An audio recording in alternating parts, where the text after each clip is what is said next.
ഹോളിവുഡിൽ ഇപ്പോൾ ഓരോ സിനിമകളുടെയും അല്ലെങ്കിൽ കഥകളുടെയും പ്രീക്വൽ പറയുന്ന സംഭവം സ്ഥിരമായിട്ട് ഇപ്പോൾ സംഭവിക്കുന്നുണ്ട്. അങ്ങനെ ട്രാൻസ്ഫോമേഴ്സിൻ്റെ ഒറിജിൻ സ്റ്റോറി പറയുന്ന ഒരു ആനിമേറ്റഡ് സിനിമ ഇന്ന് കണ്ടു. അപ്പോൾ അതിനെക്കുറിച്ചിട്ടാണ് ഈ ഒരു video. So let's get started.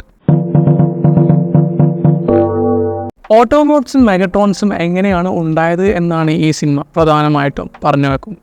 ഈ സിനിമ തുടങ്ങിയ സമയത്തൊക്കെ ഒരു സിംപ്ലസ്റ്റിക് ആയിട്ടുള്ളൊരു നരേറ്റീവും കാര്യങ്ങളൊക്കെയാണ് വന്നത്.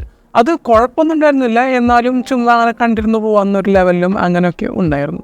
പക്ഷെ കുറച്ച് കഴിഞ്ഞപ്പോഴത്തേക്കും ഈ ഒരു സിനിമ ഒരു സീരിയസ് ടോണിലോട്ട് പോയതിൻ്റെ ശേഷം നല്ല ഇൻട്രസ്റ്റിംഗ് ആയിട്ട് തോന്നിയിരുന്നു.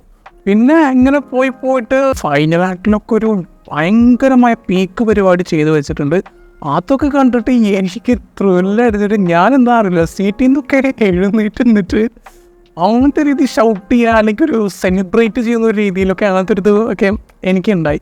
ഒരു പാക്ക്ഡ് തിയേറ്ററിൽ അങ്ങനെ കുറേ അധികം ഓഡിയൻസിനെ എത്തിയിരുന്ന് കാണേണ്ട ഒരു സിനിമയായിട്ട് എനിക്ക് പേഴ്സണലി ഫീൽ ചെയ്തിരുന്നു. കാരണം ഞാനതൊരു 10 പേരായിട്ടാണ് കണ്ടത്. പക്ഷേ കുറച്ചധികം ഓഡിയൻസ് വേണമായിരുന്നു എന്നൊരു ഫീൽ എനിക്ക് വന്നു. പക്ഷെ അതുണ്ടായിരുന്നില്ല. എന്നാലും നല്ലൊരു എക്സ്പീരിയൻസ് ആയിരുന്നു ഈ സിനിമ കണ്ട സമയത്ത്. ഇതിലത്തെ ഒരു ആനിമേഷനൊക്കെ അത്യാവശ്യം നല്ല രീതിയിൽ ചെയ്ത് വെച്ചിട്ടുണ്ട്. അത് കാണുമ്പോഴത്തേക്കും നല്ല നീറ്റാണ് ആൻഡ് എഫക്റ്റീവായിട്ടും എനിക്ക് പലപ്പോഴൊക്കെ തോന്നിയിട്ടുണ്ട്.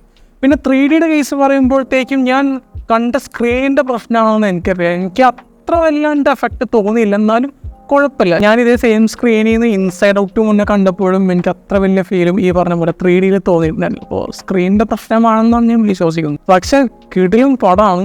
നല്ലൊരു എക്സ്പീരിയൻസ് എനിക്ക് ഈ സിനിമ കണ്ടുകൊണ്ട് മൊത്തത്തിലൊരു നൊസ്റ്റാൾജി ആയിരുന്നു. കാരണം ഞാൻ ട്രാൻസ്ഫോമേഴ്സിൻ്റെ ഒരു വലിയൊരു ഫാനാണ്, ആനിമേറ്റഡ് സീരീസിൻ്റെയും അതിൻ്റെ ഒക്കെ.